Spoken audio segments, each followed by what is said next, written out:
Welcome to ABA Inside Track, the podcast that's like reading in your car, but safer. I'm your host, Robert Perry Cruz, and with me, as always, are my fabulous co-hosts. Yo, yo, yo, Rob.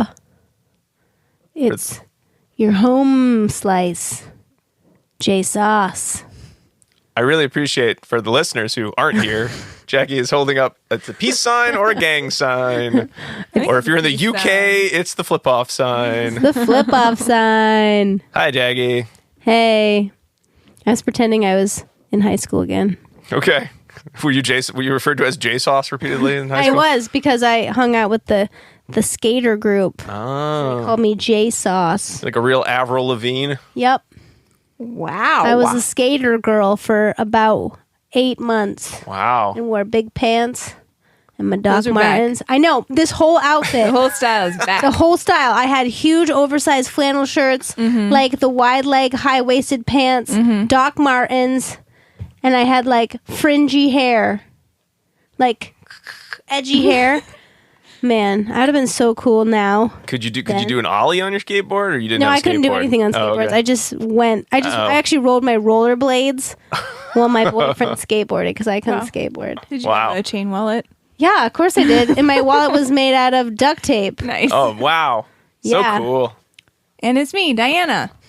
She had all those things too. Yeah, Dinah also dressed like a skateboarder. I played a lot of Tony Hawk in college. That's how I spent freshman year of college. Alone playing Tony Hawk. Number one. It's really good. I got real good at that Let's game. not do a bit. Let's just get going. Oh, okay. Yikes. All right. So we're not doing a bit. We're just going to get right into this podcast about behavior analysis and behavior analytic research, in which every week we pick a topic and discuss it at length. And this week we are going back for an oldie, but a goodie. Goodie in the sense of interesting, not necessarily goodie in the sense of a treatment that works. We are going to be talking all about facilitated communication, which is considered a pseudoscience. There is not an evidence base for it, but it is a controversial topic still to this day because there are a number of individuals who still believe that it is an effective treatment. There are some really great articles by Bill Ahern about fad treatments like facilitated communication. We're not citing any of those. We're actually only talking about articles related to facilitated communication. For many of you, you may have heard about facilitated communication in your graduate programs, talking about ethics, talking about evidence-based programs, and you may have even gotten to watch the awesome Frontline documentary Prisoners of Silence, where it was demonstrated repeatedly how the rise and, at the time, the fall of facilitated communication by using experimental designs to demonstrate that it did not work. That was published on PBS, or came out on PBS in like 1992. It's 93. Like, yeah, 93. It's so like scratchy scratch. I like love it. It's like, watch, and it's like, Yeah. I think It feels quite dated, but the story that's being told there is really poignant. And everyone should watch it if they can locate it. I found it. I used a little search engine. We like to call it Google, and I found it. No one else could around the table, and it was all very amazing. So we will have a link to it's on archive.org. We're going to have a link to that in the show notes for this episode. So if you have not seen that, that is a great summary. It's not overly scientific, so you can share it with, friends and family. But it really goes into the at the time, the fad of facilitated communication, the joy many families felt at facilitated communication, the scandals around facilitated communication, the experiments around facilitated communication, some of which we will talk about today. And then it sort of bookends it as, man, I guess that's the end of that. And as we'll talk about tonight, no, it is not. So even though this documentary came out in 1993, you can still find individuals talking about facilitated communication. They've renamed it something like rapid prompt training. It's slightly different, but kind of similar. But it keeps coming back. And our oldest article tonight actually is a 2019 article discussing the use of facilitated communication. So Our newest article? It's our newest article. Well, it's the latest article we'll discuss tonight. So in that regard, for those of you who are proponents of facilitated communication, we're going to say it doesn't work. So I don't know if we're going to put that in the title so nobody searches us and then accidentally cites us as this behavior analytic podcast talked all about how great facilitated communication was, because people don't always listen to things or read things. So even though this is an old topic, it is still fresh in the minds of some individuals. To go back to the Prisoners of Silence, if you do find it, just note that the language that's used in it and sort of how they talk about the autistic individuals who are featured in the podcast, it's pretty dated. So you should go into it with that mindset that is almost, how many years ago? Oh, 20, yeah, like 20 years ago. 20 years ago. And a lot has changed since then. So just bear that in mind. The story itself is still one that everyone, I think, should pay attention to. So we are going to discuss some of the journal articles around facilitated communication, sort of the debunking of facilitated communication as a technique. We're also going to be talking about some more recent articles, and then we're going to kind of wrap up with a longer dissemination station about why it is still important to know about facilitated communication so that you can properly discuss its utility or lack thereof. And lack thereof, I should say. Yeah. So, Dinah, what are we going to be talking about tonight? Okay. We have 4 articles that we're going to review, and I think I have them here in chronological order for us to talk about. So the first is Facilitated Communication, a Failure to Replicate the Phenomenon by Eberlin, McConaughey, Eibel, and Volpe. That was published in the Journal of Autism and Developmental Disorders, 1993. Next, an experimental analysis of facilitated communication by Monty, Miltenberger, and Wittrock from JABA, 1995. Then we will review evaluation of word recognition following typing produced through facilitated communication by Roan, Katie, and Sullivan. That was in JABA, 2019. And finally, facilitated communication denies people with disabilities their voice by Travers, Tincani, and Lang. That was in Research and Practice for Persons with Severe Disabilities, 2014. Oh, they were not in perfect chronological order. No. Apologize. They're in discussion order, though. Oh, fair enough. There we go. So while I think I've said the word facilitated communication multiple times, to some extent just to see how many times in a row I could say it without stumbling. You did a good job. It rolls Thank off you. the tongue. Thank you very much. I think we should probably make sure, for those in our audience Rubber baby buggy. who may never have seen Prisoner of Silence or may never have heard of facilitated communication or heard it under some of its new branding or whatnot, let's talk about what it was, what it is. I can tell you a little bit about what it is. Good, I hope so, because I read those articles with no idea. Well, I think my article does a really nice job, so we can kind of meld into the first part of my article, and that is Eberlein, McConaughey, Eibel, and Vlope. I feel like All of those names, I feel like, could have multiple pronunciations, Right? and I'm not sure on any Same. of them. So. Me neither. I So feel like you please chose write in. the wrongest way to say all of those, Jackie. Well, that's why I don't. We don't know. That's why I don't do the last names, because I'm not ideal at doing last names. If you want to try, you can. I like doing them. I don't. That's why I don't. Okay. But so facilitated communication was proposed in the early 80s and 90s by a man named Bicklin and his colleagues out of the center in Australia. And they suggested that facilitated communication might be a new way to communicate for those that have autism or are nonverbal or minimally verbal. Originally, facilitated communication was used for those individuals that had cerebral palsy because they did have motor difficulties. And what facilitated communication is essentially it's a board. It's like a keyboard. It's usually in alphabetical order. And what happens is the person holds one pinky or one, what's this? Forefinger? Pointer finger? Pointer finger. It's not your pinky. Go back to grade school, Jackie. Holds their pointer finger up while the facilitator holds the elbow or the forearm. Wow, I'm like body parting it all up today. Nose. And helps and facilitates, right, pushing the keys, right? So for those with cerebral palsies, It makes sense. It makes a lot of sense, right? Because they Provide some stability at the right, forearm. and support. Yeah. And so they needed help with this guide.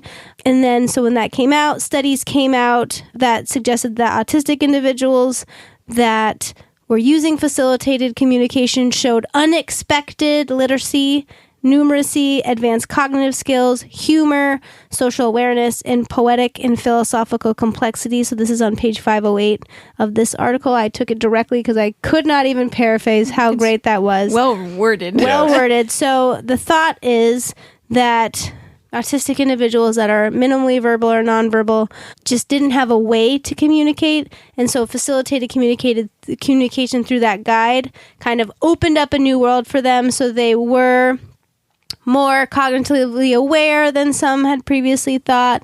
They were really poetic. They wanted to converse very intelligently, but there wasn't just a way to do it, right? So that's what they're saying. They usually say that they're like, I'm putting quotations, trapped in their own bodies.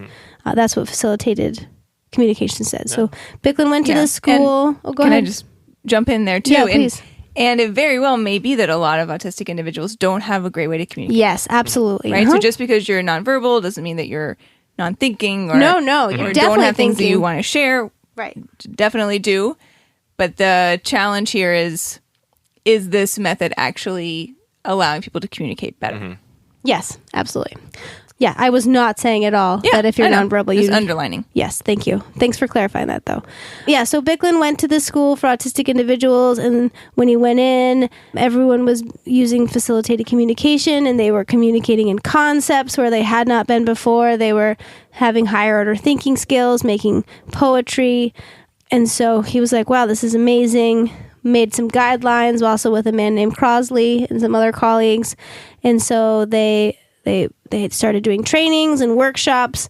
And so one thing is that the tenets of facilitated communication are that you need to assume that your client has literacy. You have to think about making really good rapport, because if they're feeling any uncomfortable at all with you, then the relationship isn't going to flow, and then the facilitation of the communication isn't going to work. You have to be honest. You have to show respect on both ways. And so those are the tenets of the facilitated communicator, right?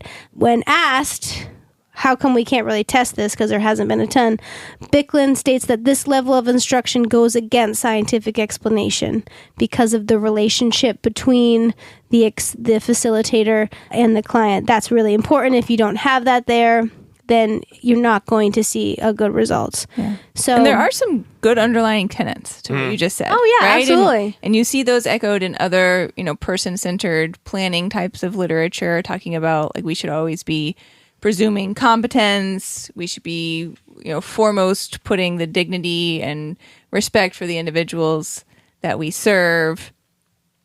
So that part, there's nothing wrong with that, right? No, it's and nice. this was yeah. so exciting for everyone involved. Right. It's like, Absolutely. oh my gosh, this person just didn't have a way to communicate, and suddenly they're telling me all of these things that I had no idea. And if you can think about that from like a modern perspective of, it's so exciting when my client learns a new mand or learns a new tact. Yeah. We have such much better teaching technologies now, even than in the 90s, only 20 years ago. But if you think about how exciting something like that would be, all of your clients who are nonverbal or have limited verbal skills suddenly were writing poems and, giving speeches using facilitated communication. Just imagine what that would be like 20 years ago, where those same individuals now who are much more accepted by society, much more, we want them to be active members, would have probably been told your child's probably going to die. They're never going to do anything. You better save up for like a hospital for them to go to because they're never going to generate any skills. In some areas of the country even. So to suddenly have all those people who told you your child's never going to amount to anything be communicating all of this information, just talking about everything, saying things like "I love you, Mom" or "I love you, Dad" for the first time ever was. I mean, it's understandable why this was seen as just the most amazing communication breakthrough, of all time for many of these families. Right. And I actually attended a facilitated communication meeting a few years ago. I went through a group. They were coming to a common area, and someone informed me, they're like, do you know that facilitated communications are close to you? And I said, no, but I'm going to go and, see what it is about. And it is compelling, right? So I was hearing a lot of testimonials about parents, they couldn't reach their child. They didn't have a good relationship with them. And then when they started using facilitated communication, they thought that their world opened up, that they could now talk to one another. They had shared interests. They could, they felt like they went They went above and beyond what they expected in their relationship. And hearing that, right, in a room and parents are crying is very compelling, right? Testimonials are powerful, but they're not always backed up with evidence, right? And so in these workshops, they did that. They had a lot of testimonials. With the facilitators, you had to buy in. You could not be skeptical. They said, if you are skeptical of this, then it will not work. You have to be 100% in. We're going to show you how to give physical support right at the arm or the elbow. And there wasn't really a means to fade off that support, right? So that wasn't the end goal. Which is a really important point to bring up, right? Because sometimes you'll hear people support FC and make comparisons between that and most to least prompting strategies. And it is true that often when we're looking to teach communication, we may start by utilizing prompting that could actually look quite similar to what the facilitator does. Yeah. But the key point here is that we are not considering that response to be independently emitted by the child unless they're doing it without some type of physical assistance. Right. Yeah. Because until that happens, you don't know. And it's a stimulus control question, right? You don't know what's ultimately controlling that response. It could be some additional prompt that's being provided physically, some stimulus prompt you aren't maybe aware of that's occurring. And ultimately, we want to see that response occur independently so that we know that it's not under the influence of some other aspect of the environment, but actually under the influence of the EO, which is what we want. Right. Here, there had been a few research studies that were conducted that had validated the use of functional communication, but they had poor design, right? They weren't controlled for. They were more like case studies and testimonials. And so these authors really they were very optimistic about functional facilitated communication. I don't think I've ever seen that in a paper. Me neither. Where the authors are, we really thought this was gonna work. They laid it out there. They didn't have a purpose. The purpose was to evaluate functional communication. It was we were so excited that our research was going to demonstrate how great functional communication is. And kudos to them for, I don't know if that's the best thing to put in the beginning of your paper necessarily, but to go in with the plan of we're going to demonstrate this phenomenon is real, and then have to write an entire paper of, and those are not what the results were. Right, because the title is, it's not a failure to replicate, right? So they're not hiding it, right? But they said, I thought one of the parts that was really eye-opening is they're like, the fourth author has been using facilitated communication for a year successfully and was really excited about it. All of the authors had attended workshops by Bicklin himself and were very excited at this new prospect of, having a new way to communicate with their students, but they really wanted to make sure that it was actually the students and not something else, right? And so they're like, we're going to use our scientific method and figure out what's going on, which I love. I really commend these researchers, because they could have done this and then not gotten the results they wanted and filed it away. Yep. Right? But this is what scientific curiosity is. Asking that exact question, I want to make sure that I know what's actually going on here. And when it wasn't what they thought, they followed through. Yep. Yeah. So the purpose of this was, do participants experience unexpected literacy and communication skills initially when they're introduced to facilitated communication? Because previous research said that, as soon as we get that training, or as soon as we get that first session in, bam, stuff emerges. Or after 20 hours of training, which is 40 sessions. They also wanted to include the demographic information of each of the participants. They used a stronger methodological design, and they also assessed facilitator influence, because there had been some studies that suggested that facilitators may have influenced what was happening. So they're like, okay, we're going to do all of these things. And the great thing about the last one is that it seems like they added it in at the last minute. It was like, they're like, during the training sessions, they were like, this is really effective. I love this. This is the best. We're seeing a lot of growth here in our kids. And the experimenters are like, So they didn't tell the facilitators that they were going to look at that, and they called it a warm-up period. Yeah. And they told the facilitators they were going to try to habituate the participants to the test, right? Because testing was one of the things that they said you can't do because it's anxiety-provoking. And they said, okay, so if we habituate to the test, then, your participants will probably do better. But really what they were looking at to see whether the facilitator would influence the results. Okay, so they had 21 elementary and secondary students in New York, ages 11 to 20. They had 20 males, 1 female. 20 had received a diagnosis of autism. 1 had received a diagnosis of PDD. They all were in the 28 to 41 CARS range, so that really is going from, mild to severe impairments. The first author diagnosed all the participants after they had a diagnosis. So this was confusing to me. I had to read it a few times. They had an outside independent evaluation before the study. All had a diagnosis of autism. Then the first author comes in, diagnose all the participants again just to make sure, then has another outside psychologist do an independent evaluation again, and they agreed on everyone but 1. I'm not sure what that one was. They didn't tell you. But I was like, who? So they're like, a 95% agreement. I'm like, who was it? So these participants were selected out of a field of 44 that already had a diagnosis of autism. Their speech and language pathologist said that they might benefit from a facilitated communication. They had an absence of a history of PD because they didn't want them to ruin the communicating equipment. And they were available. I like that they added that in. They would do it. So it is important to note that 2 had previous experiences with reading and literacy as well as typing. So 2 could type independently already. And so their language expressive scores range between 7 months to 6.3 years. Their receptive was 1.4 to 5.3 years, and overall was 1.6 to 5 years. So the language on the assessments was fairly lower than their chronological age. So the facilitators were 10 people. I wrote 10 persons. 7 were female, 3 were male.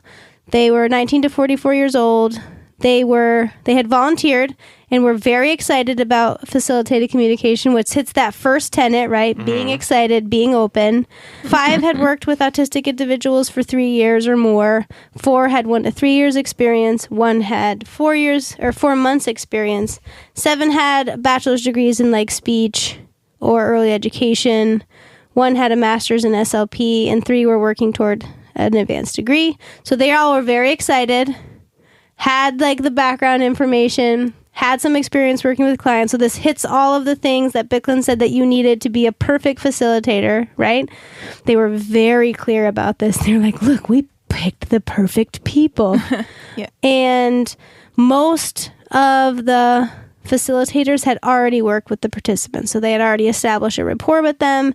Generally, they worked with 2 participants. 1 of them worked with 4. 1 of them worked with 1. If they hadn't generated a rapport prior to the study, they took them on walks and did puzzles with them for a few weeks before the study so that they would have built rapport.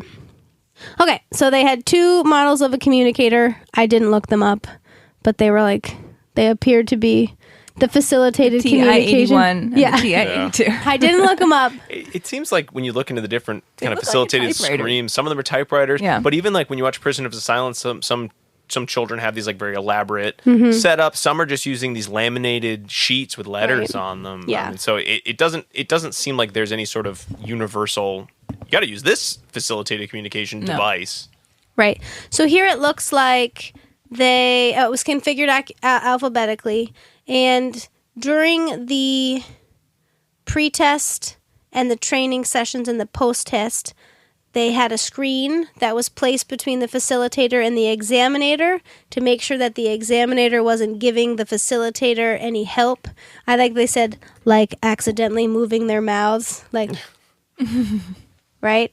And so during the pre-test and post-test, the facilitator wore headphones controlled by the experimenter to block any of the questions. So they had white noise filtering through. They were honest. They sometimes I can hear things, right, but I can't make it out. Can't hear the mumblings, and you could actually tell because the results of the study, right? Yeah. So they looked at the dependent variables were a vocabulary subtest. They looked at colors, and then it got harder. They did a personal interview, which consisted of simple yes and no questions, and then they ended up with some open-ended questions. And then which got deep. Real deep. Yeah. It's like, how do you feel about being autistic? Right. Like really deep types of questions. And I think if you just read that as with less perspective, it does feel like, what the heck kind of questions are these? But again, if you're watching, like, say, Prisoners of Silence, you're seeing all these poems about individuals talking about, I'm trapped in my own body, and it's so nice to finally be able to be set free. So these very ebullient statements. Right. Well, that's why I think they chose those, is to capture that thing. So then they moved on when they answered incorrectly 4 times. So after following each question, they were given 30 seconds to respond. And they did say that they had a very liberal scoring procedure. So anything that made sense was correct, even if something was spelled horribly wrong. Yeah. Or even if it looked kind of... half the letters are right, basically. Right. If you have one thing that's right in there, they're like, yes. I like one of them is like, yes, he got 2 questions right. But the answer was yes, and it could have been right, but he just said yes for everything. So sure, right. Yeah. So prior to each session, they first read a statement that indicated informed consent. They're like, we're going to do this. If you don't want to do it, you can leave. Then they did facilitator training. So the training was conducted by the first and fourth authors after they went to the trainings by Bicklin and colleagues. The trainings lasted 4 hours. They were very enthusiastic, were given backgrounds and handout of facilitated communication. They reviewed the layouts of the machine. They role-played proper support. They also got weekly support throughout the entire study. So after that, then they did that rapport building again, right, to make sure that the facilitator and the participant were very familiar with each other, felt great with each other. So it's like getting rid of that part, right? That's part of the tenets, right? That worry that they won't communicate because there's not a relationship. So first they did a baseline testing when there was no facilitation. So this was without the facilitator or the machine. So they asked the participants questions, right? The vocab test and the personal interview, and they could answer however they typically answered. So it could be with gestures, vocally, signs, however they do it. And then they had an initial exposure that lasted 20 to 30 minutes where the facilitator came in and exposed the participant to themselves, how they were going to prompt, the communication device. And then they conducted the baseline again with facilitation. So the facilitator was screened from hearing or seeing any of the test questions and stimuli by using the white noise machine and like a little screen. And although many subjects continued to indicate their answers how they had previously on the baseline, it was only correct if they answered on the communication board, right? So they were prompted to type their answers in. And so following those, they had the 20 hours of facilitated communication sessions. This was recommended by Bicklin. If it worked, I love that they put this in here. It's like, if it worked, it will be added into their educational plan forever. And this is how we're going to use it, right? So they used books, flashcards, letter and sentence cards, fill in the blanks, and it was based on a communication ladder proposed by one of Bicklin's colleagues, Crosley. So the training began where students responded correctly already, and then they moved up a level after 5 consecutive correct answers. And each session started with an open-ended question like, is there anything you want to discuss today? To open up those channels so the participant could respond. And so then they did a post-warm-up test with facilitated communication, and this was looking at the facilitator influence. So here, this is the only time that the facilitator could hear the questions to look to see if they would influence the results. Then the post-test was same as the pre-test, right? The same questions as the post-warm-up and the pre-test, but the facilitators couldn't hear or see the questions, right? So 14 out of the 21 participants answered correctly without facilitated communications, but only 2 could answer correctly in the pre-test with facilitated communication, right? None of them answered more than baseline. During the personal interview, 14 of the 21 answered 1 correct question correctly, but only 3 could answer when facilitated communication was happening. And following 20 hours of training didn't really matter, which is really sad because that's a lot of hours of training. During training, though, 2 facilitators reported unexpected literacy, and so that's why they added that warm-up phase. And So 5 out of 10 facilitators influenced responding, which they didn't think they were, right? But they did. And so here, when they did the post-training, nothing happened. So this really demonstrated that all of the facilitators overestimated their success in training. So to sum it all up, none of the students demonstrated unexpected literacy skills, even after all those hours of trainings. 2 students did display some minimal success, but they were the ones that already had reading and writing and typing independently in their repertoire. And 4 participants did answer one question correctly at post-test, but it could have been due to practice effects, or they said it was that person that just said yes to everyone. So technically it was correct. But it wasn't a discriminated response. Right. And so they also wrote to Bicklin and Crosley and said, hey, we didn't find anything. And they were like, well, you probably didn't do it right. Maybe 20 hours isn't long enough, or maybe you didn't develop a rapport. But they were looking at the case studies that said this was the case. So, right, testing did not deteriorate rapport because participants still gave consent to do that. So that was another thing. And I love that they say this too, because if I was Bicklin, I would have been mad. Because they were like, even though he said that maybe we didn't give enough training, in a previous study, he reported that an individual need not be trained to do FC. He suggested that merely watching a videotape and reading a few articles would impart the necessary skills for facilitating successfully. So that's on 527 and 528. Never meet your heroes. Right? So they, ended up by saying, we were real bummed out because we thought this was going to work, and it didn't, and they still hadn't been able to find a published study with the proper controls that said that facilitated communication works. So there you go. I thought it was a great I have so much study. respect for these researchers. Oh my goodness, yes. To ask a question that you want to know the answer to, but are also scared about the answer, and then going forward and following where your data take you. Very nice. All right, well, let's take a little break, and when we come back, there's more. We'll be right back.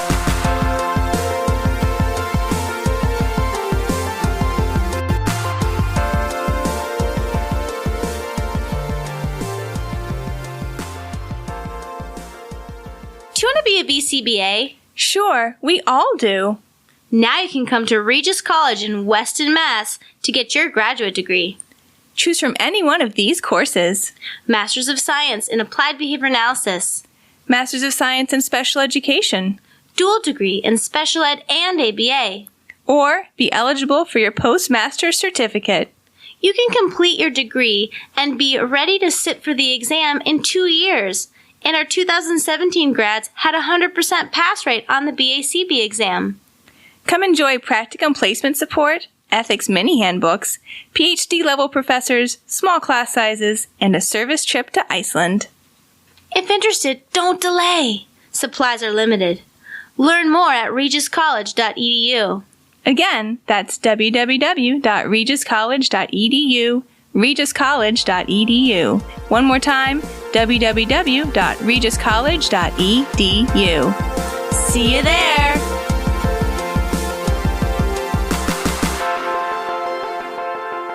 And we are back talking about the history of research in facilitated communication.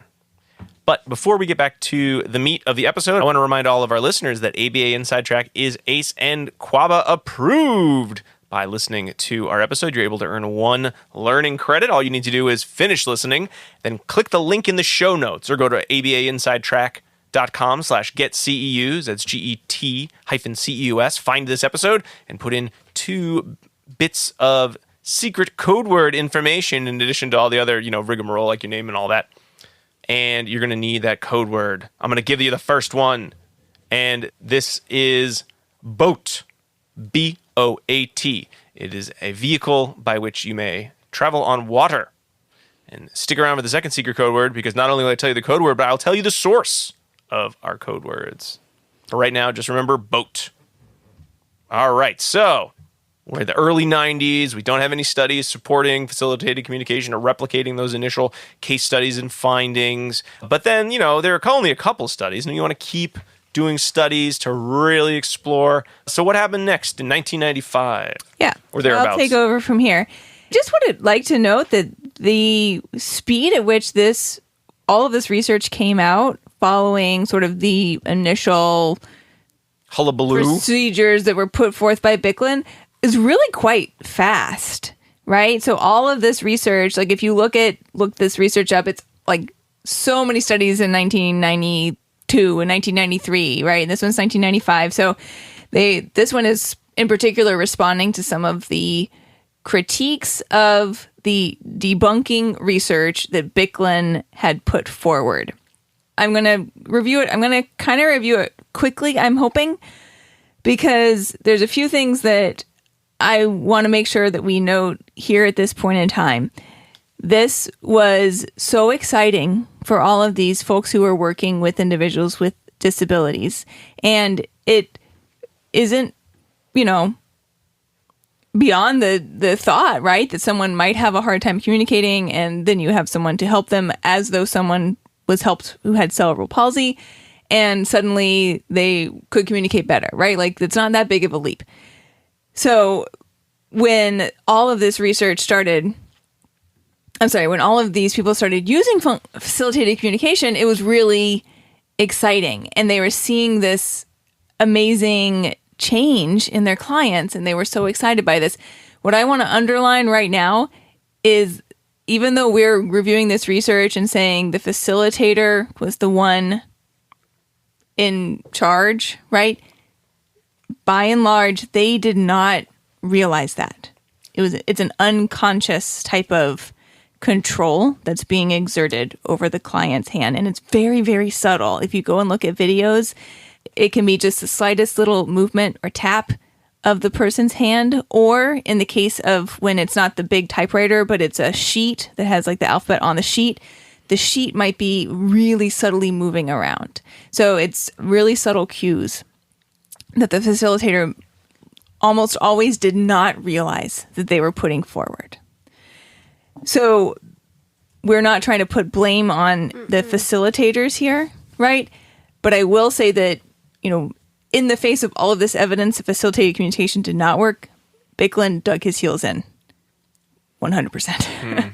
So there's a distinction for me there between those parties.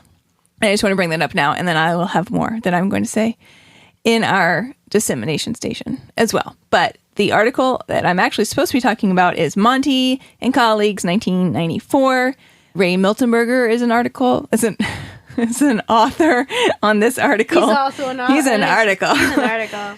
As well, and he always does such fascinating research. One of the studies that we're not reviewing in detail tonight, but was one of the earlier ones, is Wheeler et al., 1993. And I bring this up because this was the study that used what they call a T-screen.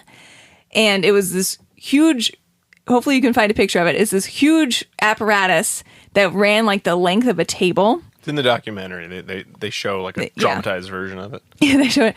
And it was like it was shaped like a T if you looked at it vertically, right? But it was huge. It was 18 inches tall, I think, or the one I saw, I think, was even bigger than that. And the way that one worked is they would put one picture on one side that only the, client or participant could see, and then a different picture on the other side that only the facilitator could see, and then had the client answer. Or sometimes the picture was the same, and sometimes the picture was different.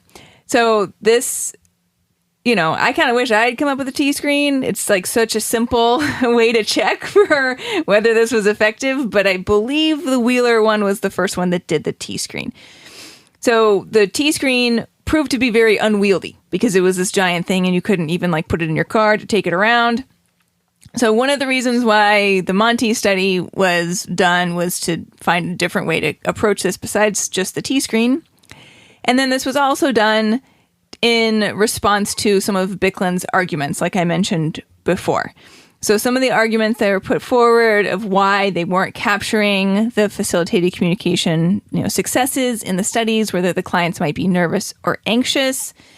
The rapport was destroyed during the experiment, which you mentioned, Jackie, that the facilitators did not receive adequate training, which you mentioned. The clients were new to The clients were new to facilitated communication. The clients may have had aphasia. So naming pictures may have been particularly hard for them. So in this study, in addition to the T-screen thing, they wanted to try to address those. So they addressed those by using client-facilitator pairs that were already established, and they asked around and found some of the most deemed to be the most proficient FC users and asked for them to be involved in the study. They initially did some baseline and rapport building, so they made sure that the clients could use FC in the context of the study. They didn't just have them name objects, but they also had them do an activity and then reference back what activity did they just do to try to address that potential aphasic concern. They also measured to see if they saw any anxiety or escape behavior. They conducted all the sessions in the client's home or day program, so it was a familiar setting for them. And they said that the facilitator could terminate the experiment at any time for any reason so that they didn't feel coerced as well.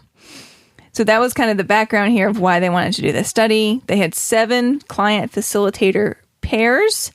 All of the clients had either some type of developmental disabilities or autism diagnosis. And all of the facilitators were trained in doing facilitated communication.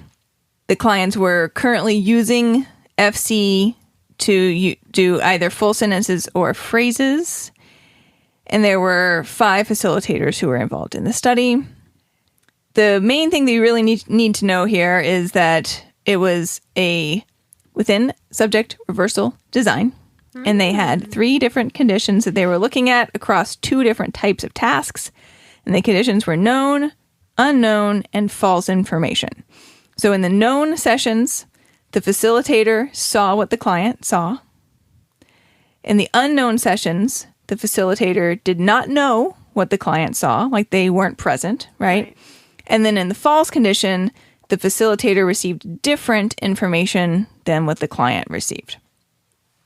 So in order to make this happen, they did 2 different types of conditions. First was the activity condition. They gave the client preferred activity to do.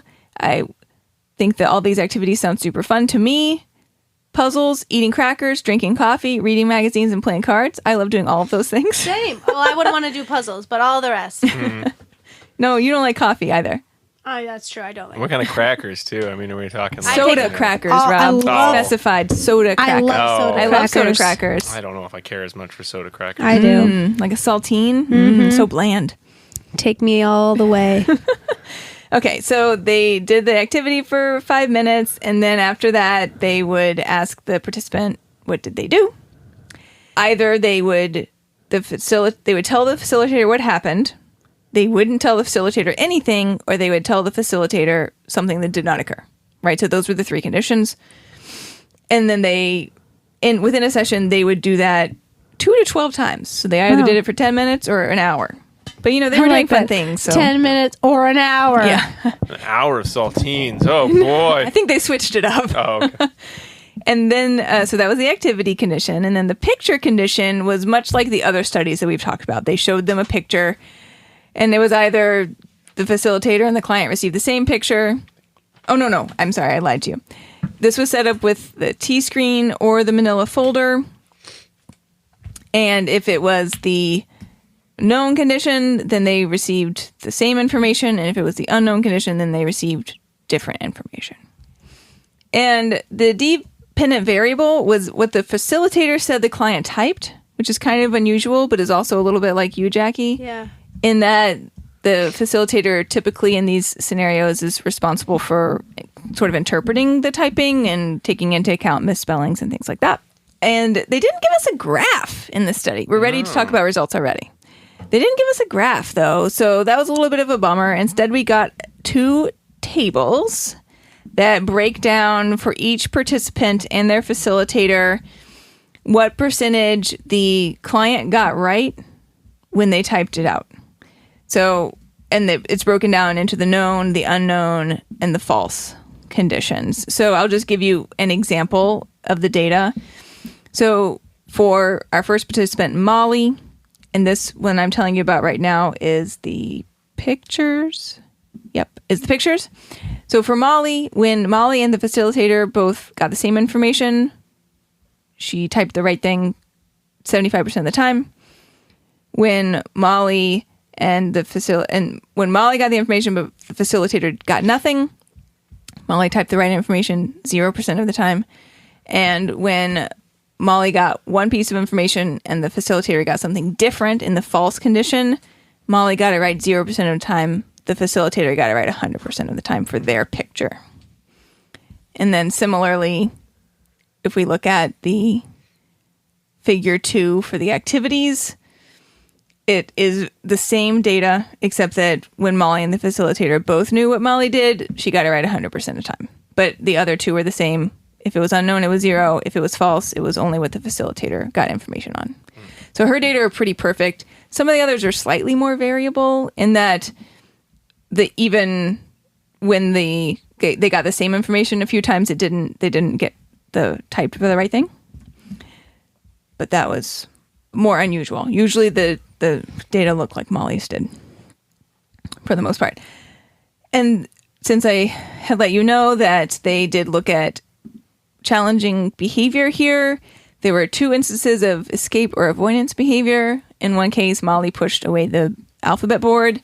And another one, they said that Kirk was distracted and kind of didn't want to do it right then because he kept talking about how he wanted soda. Fair. I know, right? Did he say it? No, I don't remember. Did he say it with the facilitated communication board, or was he vocalizing or signing soda? Yeah. Actually, he called it pop because they were in North Dakota. Oh. I could see why they wouldn't understand I it. interpreted it as soda. And then there was one instance of anxious behavior, and that was Darren, I think. But they said he was kind of upset before the session started, so it was unrelated to the study. And then the authors go through and talk about how, they had really tried to accommodate all of Bilkin's concerns, but even with that, they did not see effective communication via facilitated communication, and rather it was the facilitators controlling the response. So they kind of walked through those. But they also noted, and this is important, that there is a good side effect of facilitated communication, and that is that it produced the caregivers treating the clients with dignity and respect. Mm-hmm. And that's a really important takeaway, because even if we're here saying facilitated communication unfortunately does not work, that doesn't mean that we shouldn't be treating our clients with dignity and respect and going into all of our interactions with our clients expecting them to have something to say, something to tell us. Right? We just have to figure out how the best way is to get to that and what that might be. So if Belkin really wanted to be on the right side of history, he probably should have turned into the skid and said, wow, we've learned that facilitated communication doesn't do what we thought. But isn't it great that we've been treating individuals who've been so, ignored and given so little dignity? Isn't it great that we're finally giving them the dignity they deserve? Let's keep going with this and look into more. So maybe that's why if I go back in time and do like a little like marketing, I think I would have recommended that.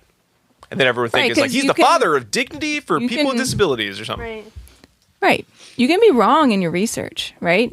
And you can realize you've been approaching something from the wrong angle, but that's the key, is that you recognize that and own up to it and then try to make everything better. Mm-hmm. All right, our last research article for tonight. We're going to jump ahead in time to 3 years ago, 2019, when Roan and colleagues publishing in JABA on facilitated communication, to which you might say, wait a minute, I thought this research was done in the 90s. Well, as Roan and colleagues will say, there are still going to possibly be times when you as a BCPA are working with a client who is receiving facilitated communication from other providers. And the question's going to come up, what do you do? Do you say, thought that stuff went out in the 90s with like my Dayglow pants and MC Hammer, and hope that everyone laughs and says, you're right, thank you so much for bringing this to our attention? Are you just going to go along with it and because you want to keep the peace?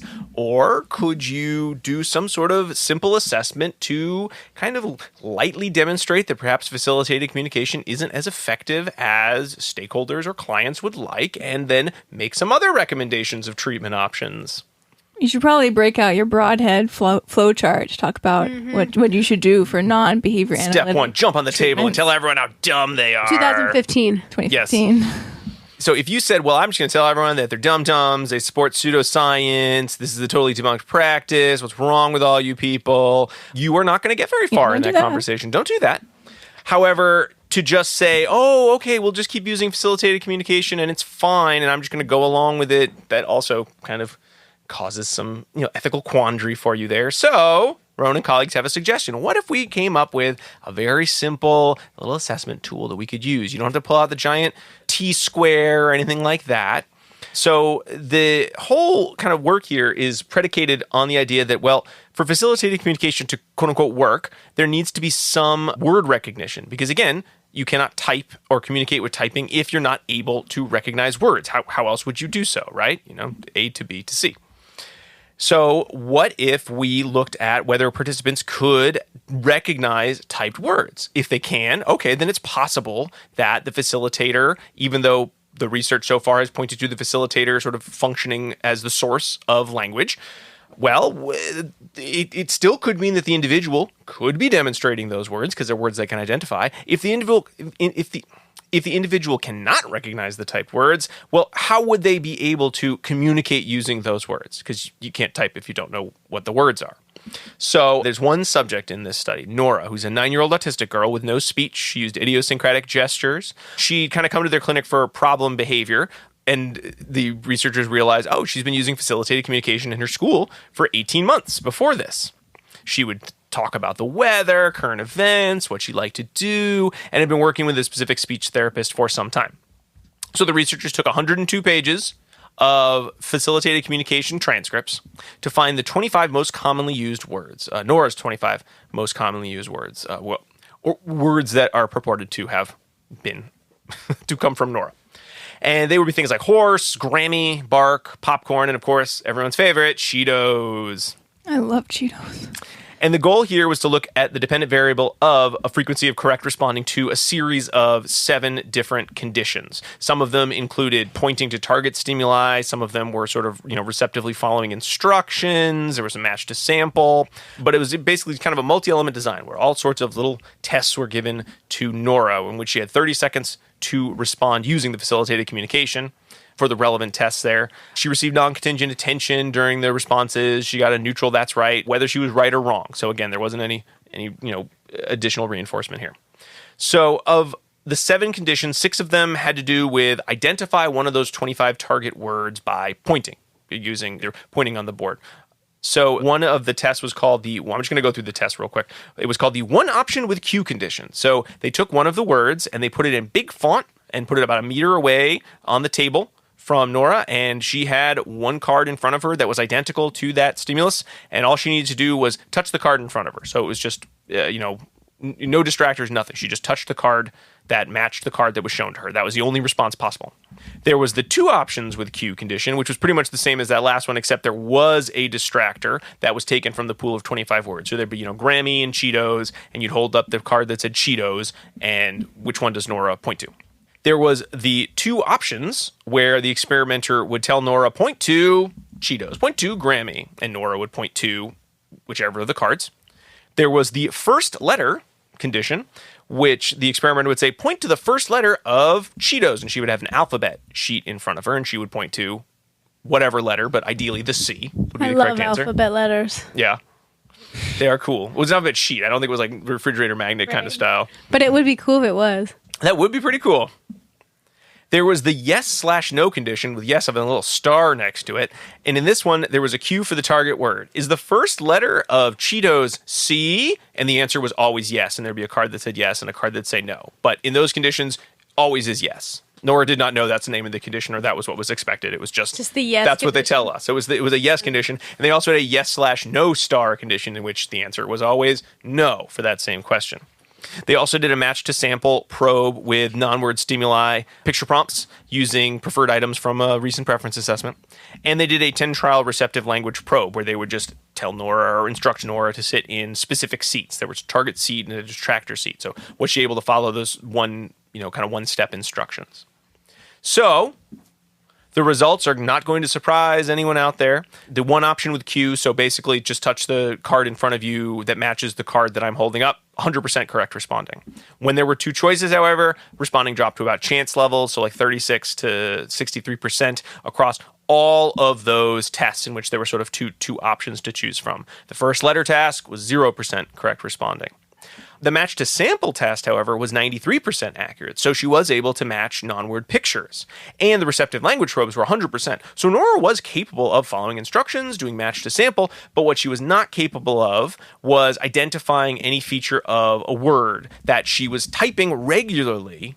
Most of those 102 pages, the 25 words she used the most, was typing regularly as part of her facilitated communication sessions at school. So MTS was intact. Identical matching was intact. Her motor skills, to point, all of these skills were intact, but her word recognition, any of her written language skills had not been acquired. There was really very little development, if any, there. There was no phonological awareness, no alphabet knowledge. She could not spell. No orthographic decoding was, one of the other examples they give here. So again, or at least the motivation was not present. Or the motivation was not present. Engaged in these behaviors. Yes. So again, can't recognize the words to type. It's hard to say that she would be able to then produce these with the facilitation in play unless the writing were coming from the facilitator, as had been pointed out and demonstrated in lots of other research. So again, the idea here is, well, if you ever work with someone with facilitated communication as part of their programming or their plan, or you have to work with a professional who's doing facilitated communication, you could do this assessment very quickly and just demonstrate, does the client have an intact match to sample repertoire, look at those high frequency words, and then do some kind of receptive ID type task using those common words, using a target and one distractor maybe. So like that two options with the Q test. If responding is about 50%, okay, it's doubtful that the individual recognizes the words, and therefore it is doubtful that the individual is also generating those words in facilitated communication. Now, they bring up the fact that this was not necessarily an emotional support environment, which, a facilitated communication expert might say is necessary. Mm-hmm. However, just like in all of the other studies, the authors all say, Nora didn't seem to be having a bad time. She seemed to enjoy herself. She seemed engaged. She tried to engage with the experimenters. So, she was showing signs that she, assented to and was at least, mildly enjoying these procedures, right?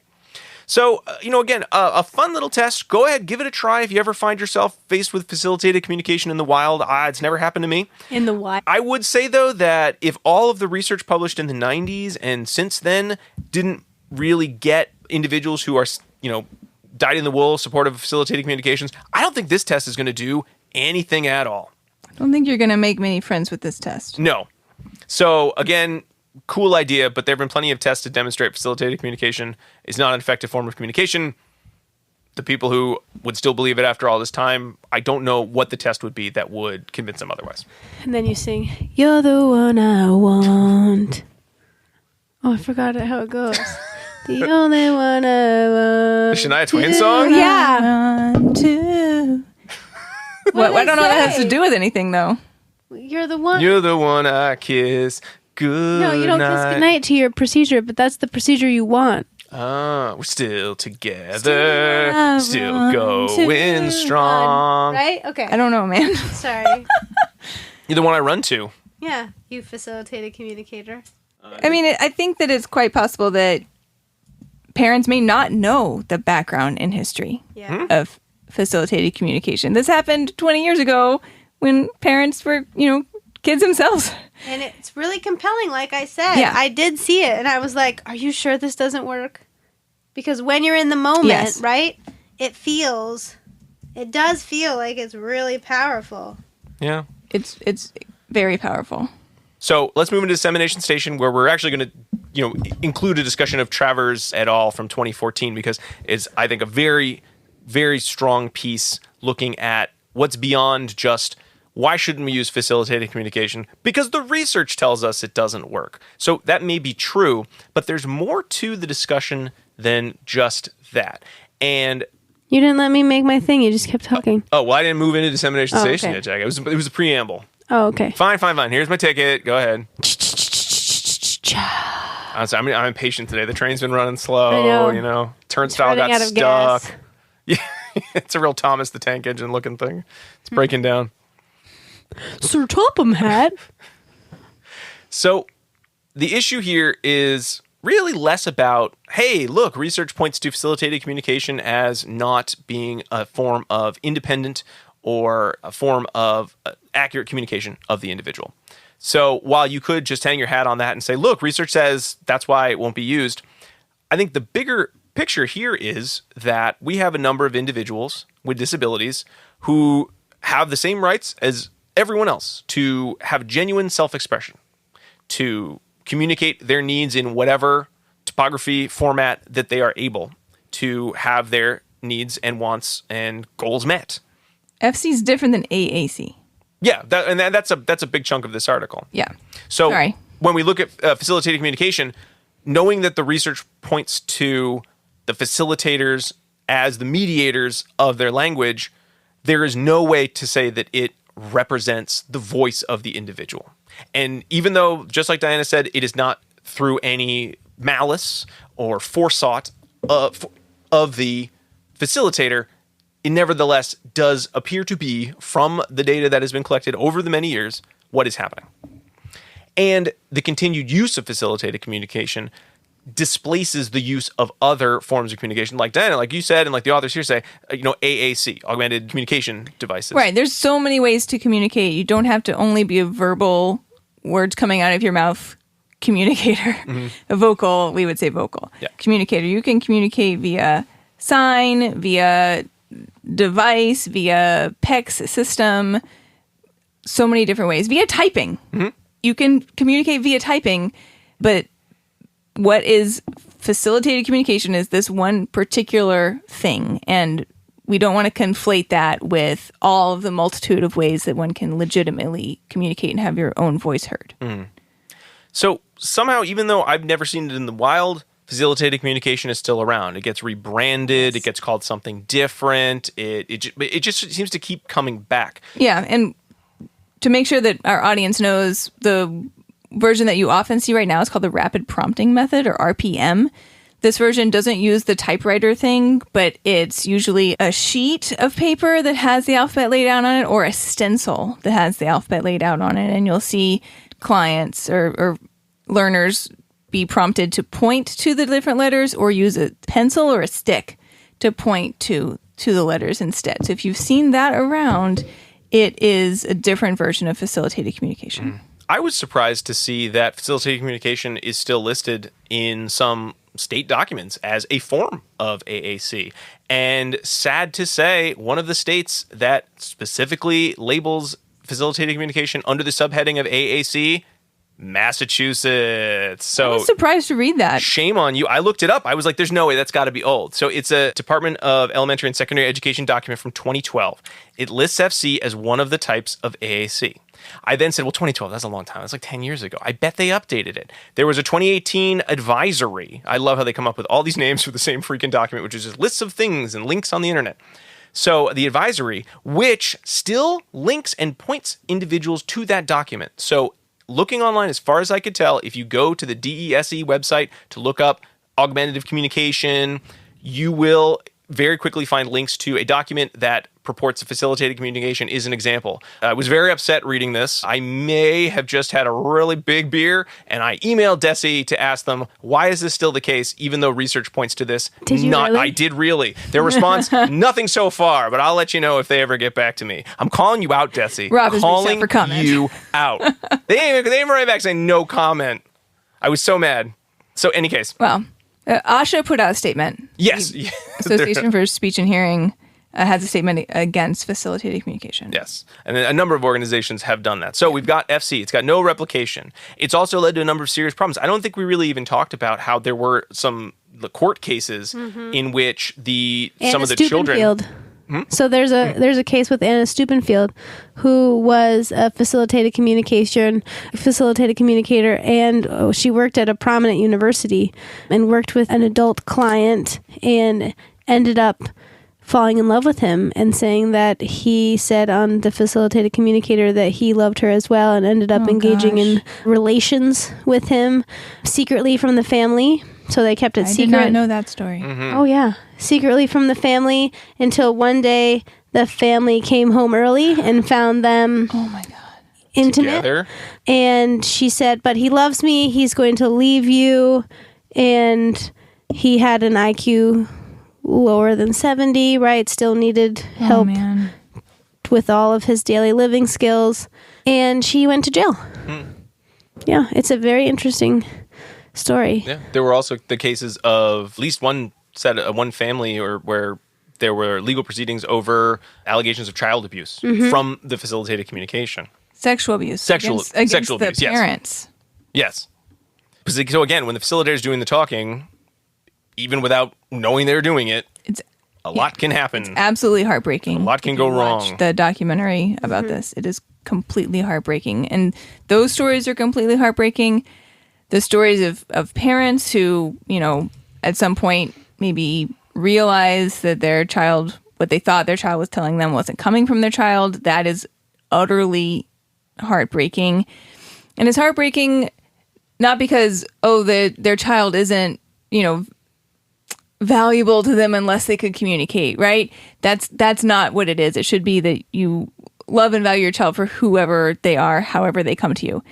But it's that they thought that they were getting at something that they hadn't been able to access previously, right? And then to learn that wasn't what was happening is just soul crushing. And you can see the despair in the parents' faces when they come to this. And then it's also, not to be a spoiler here for this 20-year-old documentary, but it's also completely heartbreaking to see the facilitators who thought that they were helping their client and come to find out that they were influencing it and they had no idea that was happening. Yeah.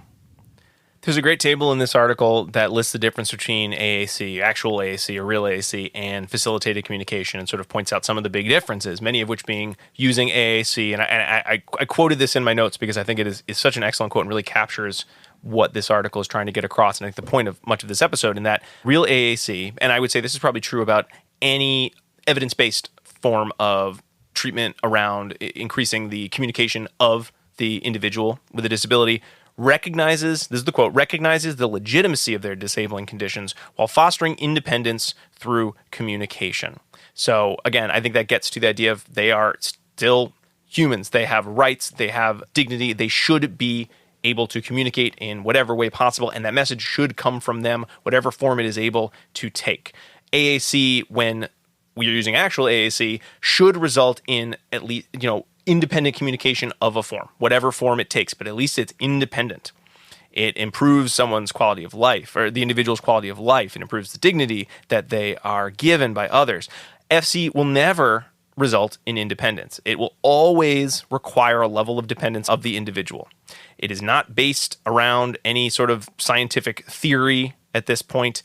It is pseudoscientific, or some of the papers even refer to it as anti-science. Yeah. At this point, it's been disproven so many times. And I mean, it's one of those things you think about. It's like, well, how do I become proficient in using AAC devices or teaching my client to use AAC devices? Well, you need to go through a lot of coursework, a lot of training. You'll get a lot of supervision. You'll be, modeling. You'll have BST, perhaps. There's so much work that goes into, learning to use AAC properly. You need to have training in, the science of verbal behavior or similar skills from similar domains. You should probably be consulting a speech pathologist as well. Whereas with FC, well, you want to learn to do it, great. Here's someone who's really good at it. You're going to be paired with them for a while, and bingo bango, there you go. You're a facilitator. Could it be a longer procedure? Perhaps, but it doesn't sound like it from the various research. Maybe they changed their branding since then, but back in the 90s, that was the case, and I don't know if it's necessarily changed right now. So that kind of brings us to the end. It's kind of an odd episode because usually we talk about with practitioners, like, what's something you can take from this? I really hope you don't take from this that you want to give facilitated communication a try when you get to work tomorrow or whenever you're listening to this, because there is no evidence base for it. You would be practicing way outside the ethical code to use this. The challenge might be that you are working with a team in which facilitated communication is still being used, in which case there are some suggestions in the articles we discussed today. You can certainly go back to some of our other episodes where whether we've talked with Matt Broadhead or talked about some of the articles related to how do you work with interdisciplinary teams without stepping on toes. But at the end of the day, I would really hope most of you do not have to respond to this. And honestly, if you have, or you've had to work with such a team, what options did you use to try to move to an evidence-based practice with the client, with the stakeholders? How successful was it? I think what's interesting is I've actually heard more about facilitated communication of late than I had previously. Me too. And I think that's because there are some of these undercurrents with facilitated communication that sound really good, right? And are kind of running in parallel circles to conversations about client rights and human dignity, etc. So I think that it could be a little bit of a bleed over when you start to like kind of delve into that literature and that line of thinking, to also see facilitated communication being discussed in those same circles. But this is, you know, a really specific procedure that has been disproven. And that doesn't mean that there cannot be ways that we teach individuals to have their own voice. That's the most important thing that we can do, right? And that format can take a multitude of presentations. And yes, it might start with higher levels of prompting, but our goal is always and should always be to fade out that prompting over time. And those are the distinctions. So I think if you're finding that conversation is happening near you, then there is a lot that we can take from it when we're talking about client dignity and presumed competence, but there also needs to be a line drawn there that this is actually can be quite harmful. Yeah. At the end of the day, if you support the rights and the voice of your clients and you're using facilitated communication, whether you know it or not, you are not living up to the standards that you are setting to try to better their life. And maybe you didn't know. You may not have known. But now you do. You're not in trouble unless you hear all this information or read all this information and then actively refuse to listen to it or believe it, in which case, well, I'm very sorry. That's to be the bearer of the bad news there. Well, that brings us to the end of our episode on facilitated communication. Thank you all so very much for listening. You're welcome. Thank you, Rob. Well, thank you for listening too, Jackie, and for being here as well. That's what people do when they're on podcasts always. I've been listening to a lot of podcasts. Oh, okay. That's good. It was a pleasure to be here. Yes. Yeah. Thank you for having me. Thanks for having me. You guys are always here, so in it's your not really a... basement. I'm not always here. I go home. Well, I don't mean, live here. in the sense of recording, you're yeah. pretty much always here. It's like, I don't live here, everyone. No, you do not. Not in the studio. No. Well, thank you for listening to ABA Inside Track. We hope you enjoyed the episode. We would appreciate it if you subscribed on the podcatcher of your choice. There are a lot of other ways you can get in touch with us to talk about this or any of the episodes that we have put out. You can certainly find all of our archive on Apple Podcasts, Spotify, Stitcher. Feel free to subscribe and get all of those in your player. You can go to our YouTube page, ABA Inside Track, where you can find all of these articles. Sorry, not these articles, all of these episodes with YouTube subtitles on there. We also now have the capacity to do transcripts. So if anyone is interested in a transcript, we are able to get those. We're very excited about that. You can go to our website, abainsidetrack.com, where you can find all of the links to the articles we've discussed today. You'll find a link to Prisoners of Silence, which will hopefully still be active at the time I post it. And you can also find links to all of our previous episodes as well. If you want even more ABA Inside Track content, you can join us on patreon.com/ABA Inside Track, where for $5 a month, you're able to get all of our episodes a week ahead of time, as well as gain access to some other bonuses like CE discounts in our CE store, access to a special sticker. You can also vote on certain episodes like our book club episodes and stickles. And if you say, you know what, I wish these episodes were 2 hours long and were about a book instead of research articles, well, have we got the tier for you at the $10 premium level? You can subscribe to get all of our book club episodes. I wish Rob spoke even faster. Sorry. Most of you, hopefully, at this point have heard our Supervision September, which was a book club that we put out for everybody. But if you liked that and want even more of that, well, you can also look at our archives there if you subscribe and hear our talk about street data, the Felt other weird end to of the read articles. leash. I know, it's Yeah. weird to read articles. We read two books. Our book clubs feature our awesome book club host, Alan Haberman, That's right. as well. So if you were He saying... has amazing insights. He does. So certainly does. So if you said, I love you guys, but you know what? There's not enough Alan Haberman. Well, there is. He's there. Hours and hours of him. That's, again, patreon.com/ABA Inside Track. And, of course, we would love to hear your feedback on any episode, either in reviews or in our email. It's abainsidetrack@gmail.com. And let us know what you think. Let us know about if you have faced facilitated communication. Some big thank yous before we get to the last code word. I certainly want to say thank you to Dr. Jim Carr for recording our intro and outro music, Kyle Sturry for our interstitial music, and Dan Thabit of the Podcast Doctors for his fabulous editing work. And finally, the second secret code word, which is sneaker. Sneaker. It's like a running shoe, right? And now, where did these code words come from? Sometimes they're things that are just around us. Sometimes they're words that we thought were fun to say. But in this case, these are actually two of the stimuli used in the Prisoners of Silence documentary. There's a section where Dr. Howard Shane comes out. He comes out on a plane. It's all Boston local. He comes out and he does this little study where he is showing, the facilitator a picture, and then he sort of like flips his little manila folder and another picture appears. He had two pictures. One was the first secret code word. The second was my second secret code word, sneaker. So those are featured in the documentary as stimuli. One of them was the stimuli that the students saw. One of them was the stimuli the facilitator saw. We'll be back next week with another episode. But until then, keep responding. Bye. Bye.